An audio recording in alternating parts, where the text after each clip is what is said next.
안녕하십니까. 공인노무사 정봉수입니다. 오늘은 어제 헌법재판소에서 판정한 가사근로자에 대한 퇴직금 적용 제외가 헌법에 위반되지 않는다, 이런 내용에 대해서 그런 뉴스가 있었는데, 이에 대해서 말씀드리도록 하겠습니다.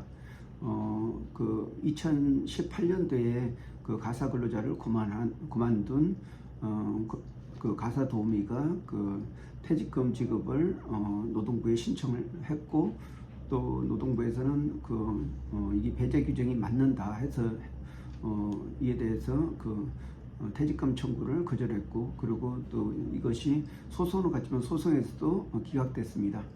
이에 대해서 이 근로자가 헌법재판소에 청구를 했는데, 헌법재판소에서는 퇴직급여 보장법에 있는 가사근로자에 대한 퇴직금 적용 제외가 합헌이다, 이런 결론을 냈습니다.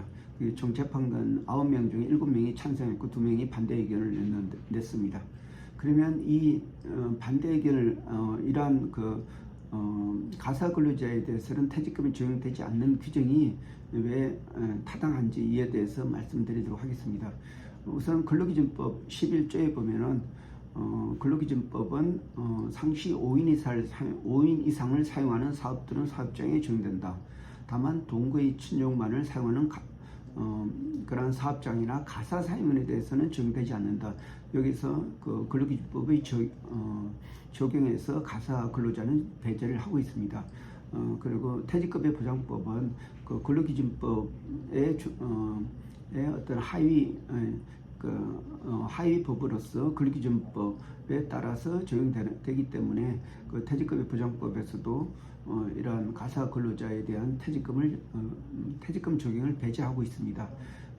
여기서 헌법재판소에서 그렇게 결정한 이유는 가사 근로자에 대해서 퇴직금을 적용하는 것은 적용하게 되면은 이러한 영세한 가정에서 사용하는 이제 가사 도우미들이기 때문에 어떤 가정에 대해서 굉장히 더 큰 부담을 주고, 오히려 그렇게 큰 부담은 가사 근로자에 고용하는 비용을 증가시켜서 결국 또 고용에 부작용을 줄 수 있다. 그리고 또 이게 가사 근로자를 사용하는 자가 이런 근로기준법을 지켜야 되는 의무가 발생하게 되면은 이게 근로감독관이 각 가정을 감독해야 되는 이런 엄청난 근로감독 수요가 발생할 거고, 또 어떤 사생활 침해가 될 수가 있다. 그렇기 때문에 어떤 가정에서 사용하는 이런 근로자에 대한 근로기준법 적용은 타당하다, 이렇게 판단을 했습니다. 그러면은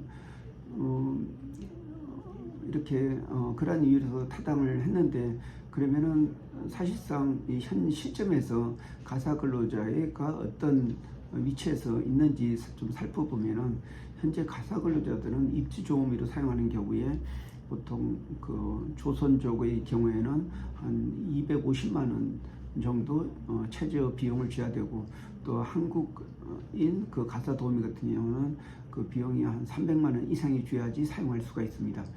그러면 실제적으로 보통 근로자들 초임이 한 250, 300 되는데, 이런 가사 도우미를 지금 사용하게 되면은 거의 맞벌이를 하도 큰 의미가 없는 그런 내용이 되어버립니다.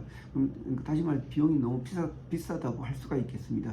그래서 사실 가사 근로자에 대해서도 외국인 고용을 해야지 되는데, 현재까지는 우리 교포인 조선족에 한해서만 가사 근로자로 사용할 수 있고, 그 외에는 다 금지되어 있습니다.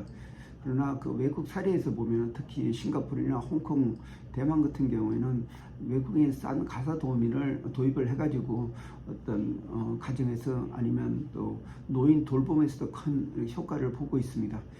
우선 외국인 가사 근로자 같은 경우는 이 비용이 한 100만 원 정도 내에서 사용할 수가 있고, 그리고 또 국가에서 보호하는 채널을 가지고 있기 때문에 계속적으로 안정대우로 이렇게 공급을 받고 사용할 수가 있습니다.